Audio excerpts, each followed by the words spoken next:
नमस्कार विद्यार्थी मित्रों, आज हम हिंदी विषय के अंतर्गत एक ऐसी कृति के बारे में चर्चा करने जा रहे हैं जो हिंदी विषय में कक्षा 7 और कक्षा 9 दोनों कक्षाओं में सम्मिलित है, जिसका नाम है धरती की शान, जिसका साहित्यिक प्रकार है गीत।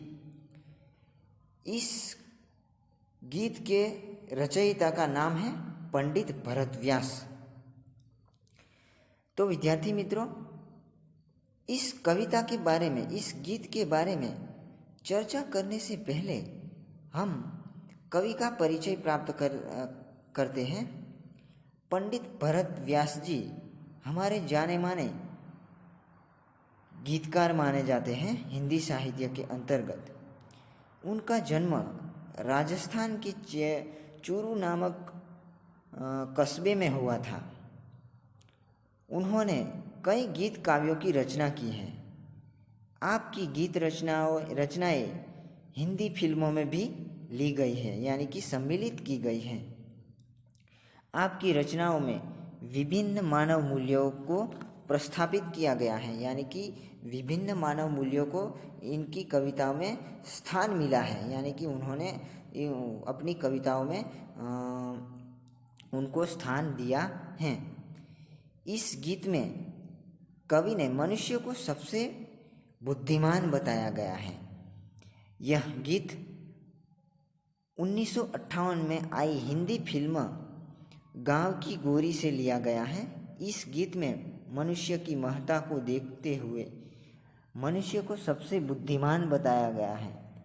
मनुष्य ने अपनी बुद्धि और कठोर परिश्रम के बल पर जल, थल और नभ में तमाम उपलब्धियां अर्जित की हैं, यानी कि मनुष्य ने अपनी बुद्धि से और परिश्रम से, कठोर परिश्रम के फल स्वरूप उन्होंने जल यानी कि पानी में और थल यानी कि जमीन पर, नभ यानी कि आकाश में अनेक उपलब्धियां अर्जित की हैं, यानी कि उन्होंने इन तीनों स्थानों पर अपनी बुद्धि और अपने परिश्रम से उन्होंने सफलता हासिल की है, कुछ करने में सफलता हासिल की है।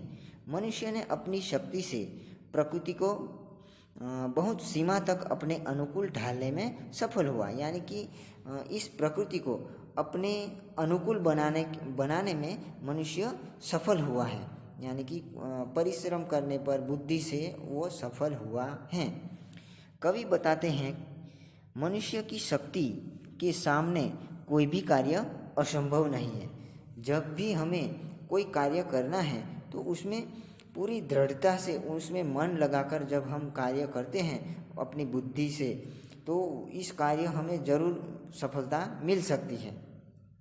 मनुष्य जो चाहे वह प्राप्त कर सकता है, यानी कि मनुष्य ही धरती की शान है, यानी कि गौरव है। यही भाव इस काव्य में अंतर्निहित है, यानी कि इस भाव को कवि ने इस काव्य के अंतर्गत चित्रित किया गया है। यही हमारी महानता का प्रमाण है। प्रमाण यानी कि सबूत। इस काव्य हमारी महानता का सबूत है। धरती की शान तू भारत की संतान, तेरी मुट्ठियों में बंद तूफान है रे, मनुष्य तू बड़ा महान है। यहाँ पर शान शब्द आया है। शान का मतलब होता है गौरव, ऐश्वर्य, वैभव। दूसरा शब्द है संतान यानी कि पुत्र। और तूफान का मतलब होता है आफत। तो कवि इस काव्य पंक्ति के माध्यम से ये कहना चाहता है कि हे भारत माता की संतान, तू भारत का गौरव है, यानी कि तू इस धरती का गौरव है, तू इस भारत भूमि का गौरव है, यानी कि भारत भूमि का तू ऐश्वर्य है, वैभव है। और तेरी मुट्ठियों में ये तूफान भी तू चाहे तो तूफान को भी तू मुट्ठी में बंद कर सकता है। तू बड़ा शक्तिशाली है, तू इस धरती का बड़ा शक्तिशाली और महान भी है। तू चाहे तो कुछ भी असंभव कार्य को कर सकता है। तू जो चाहे पर्वत पहाड़ों को फोड़ दे, तू जो चाहे नदियों के मुख को भी मोड़ दे, तू जो चाहे माटी से अमृत निचोड़ दे, तू जो चाहे धरती को अंबर से जोड़ दे। अमर तेरे प्राण मिला तुझको वरदान, तेरी आत्मा में स्वयं भगवान है रे। इस पंक्ति के माध्यम से यहाँ पर पर्वत शब्द आया है। पर्वत शब्द का मतलब होता है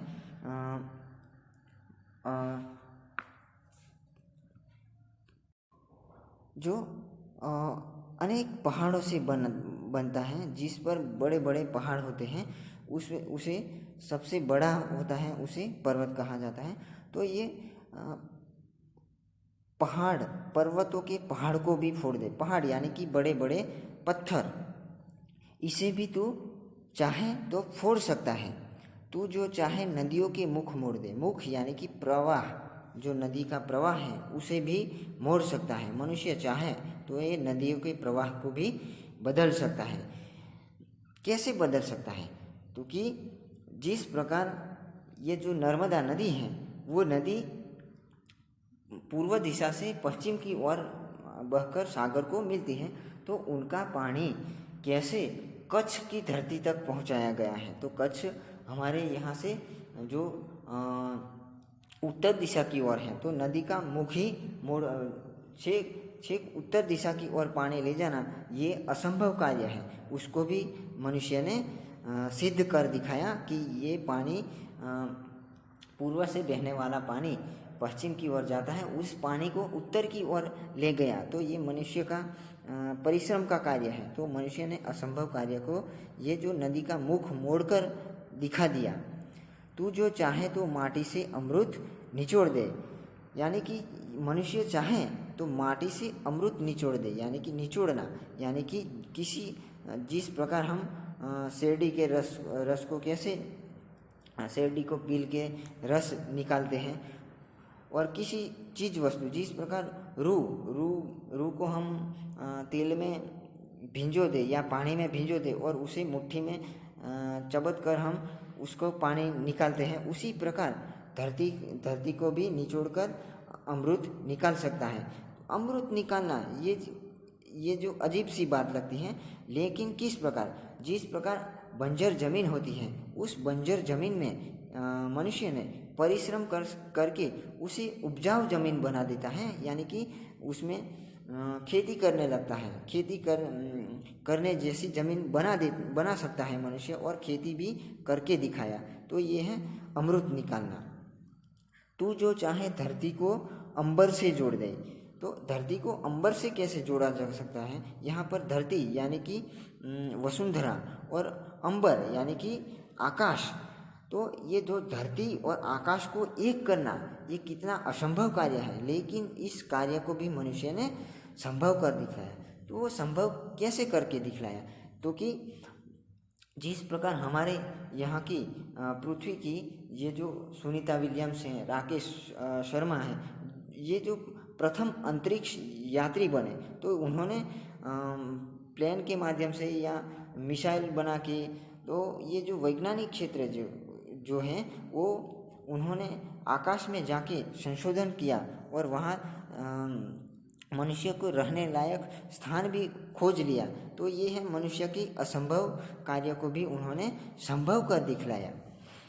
और वैज्ञानिक क्षेत्र बहुत उपग्रह आकाश में तरते छोड़ के ये जो सैटेलाइट के माध्यम से ये जो उन्होंने असंभव कार्य को संभव कर दिखलाया।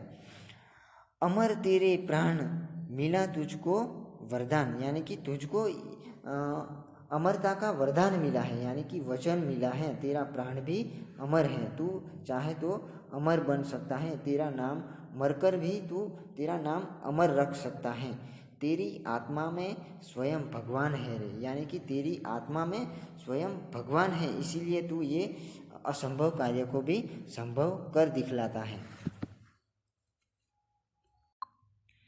नैनों में ज्वाल, तेरी गति में भूचाल, तेरी छाती में छिपा महाकाल है।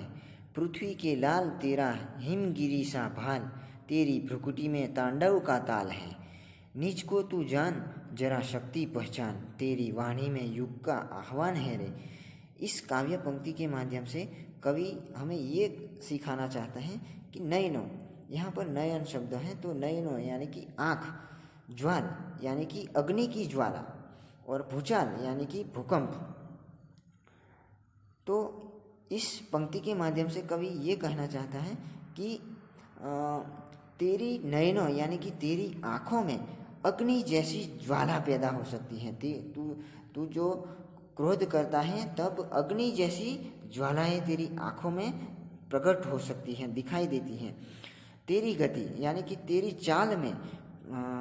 चाल में भूकंप जैसी गति है, यानी कि भूकंप जैसी तेरी चाल है, भूकंप जैसी तेरी चाल में गति है। तेरी छाती में यानी कि तेरे सीने में जो महाकाल यानी कि भगवान शिव भी स्वयं बैठा है। हे पृथ्वी के लाल यानी कि हे धरती के पुत्र, तेरा सर हिमगिरी सा भाल यानी कि मस्तक, हिमगिरी यानी कि हिमालय जैसा तेरा मस्तक। जिस प्रकार हिमालय सबसे ऊंचा पर्वत है, उसी तरह तेरा सर भी, मस्तक भी हिमालय की तरह ऊंचा रहता है।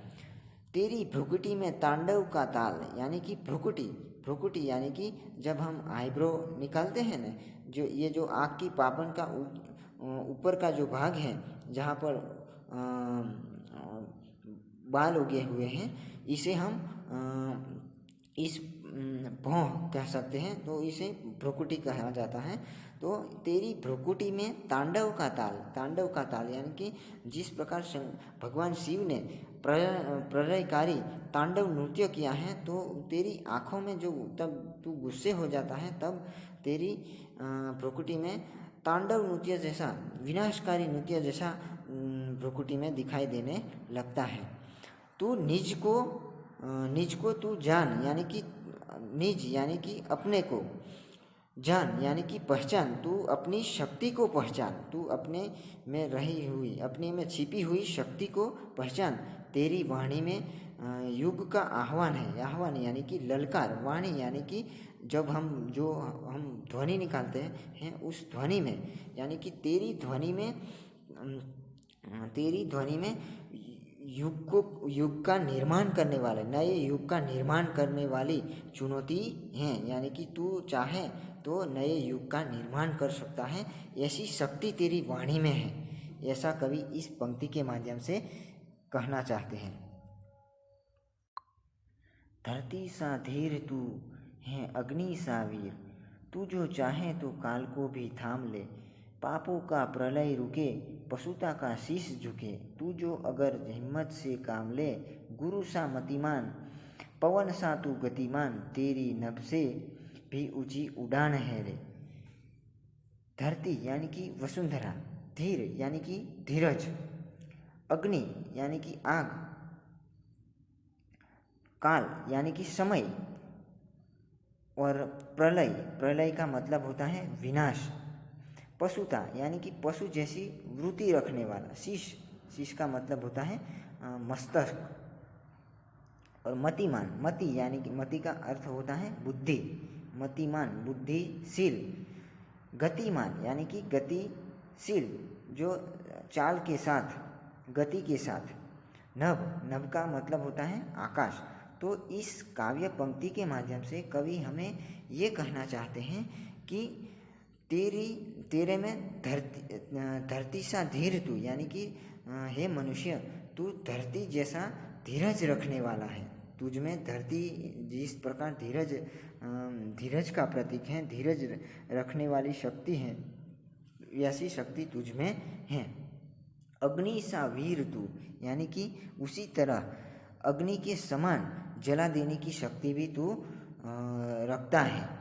तू जो चाहे तो काल को भी थाम ले, यानी कि तू जो अपने मस्तक में, अपने हृदय में निश्चय कर ले, तो इस काल रूपी इस समय को भी तू रोक सकता है। और ये जो पापों का प्रलय रुके, पशुता का शीश झुके, यानी कि पापों से होने वाला जो विनाश है, प्रलय यानी कि विनाश, ये जो पापों से होने वाला विनाश को तू जो चाहे तो रोक सकता है। पशुता का शीश झुके यानी कि ये जो पशुता वृत्ति है, मनुष्य में होने वाली पशुता वृत्ति, उसको भी तू चाहे तो हरा सकता है, उस पशुता वृत्ति को नाश कर सकता है। तू जो अगर हिम्मत से काम ले, यानी कि तू जो हिम्मत से काम ले तो ये जो पशुता वृत्ति है, पापों से होने वाला विनाश है, उसे तू रोक सकता है। और गुरु सा मतिमान तू, यानी कि तू गुरु जैसी बुद्धि वाला है, यानी कि हे मनुष्य, तुझ में बृहस्पति, गुरु यानी कि देवों का देवाधिदेव, यानी कि ये जो बृहस्पति भगवान है, वो जो स्वर्ग के देवों का गुरु माना जाता है, तो उस बृहस्पति जैसी उच्च कोटि की बुद्धि तुझ में है। वक्त आने पर, समय आने पर, ये जो समय आने पर जो पवन जैसी गति भी तुझ में है, इसीलिए तेरे में पवन जैसी गति भी है और बृहस्पति भगवान जैसी बुद्धि भी है। इसी के लिए तू तेरी बुद्धि से नभ में भी ऊंची उड़ान, यानी कि आकाश में भी ऊंची उड़ान तू भर सकता है। ऐसा इस काव्य पंक्ति के माध्यम से कवि हमें कहना चाहते हैं। तो इस काव्य के माध्यम से कवि हमें ये सिखाना चाहते हैं कि मनुष्य इस धरती पर सर्वश्रेष्ठ प्राणी है। उसकी बुद्धि और बल से उसने असंभव कार्य को संभव करके दिखाया और जल, थल, नभ तीनों लोकों में उन्होंने अनोखी उपलब्धियां हासिल की हैं, प्राप्त की हैं, यानी कि अपनी प्रसिद्धि हासिल की हैं। और इस कविता के माध्यम से कवि प्रत्येक भारतवासी को धरती की शान बताकर, यानी कि धरती का गौरव बताकर उसका अभिनंदन किया है। तो विद्यार्थी मित्रों, आज हम धरती की शान काव्य को यहाँ पर समाप्ति करते हैं। अस्तु।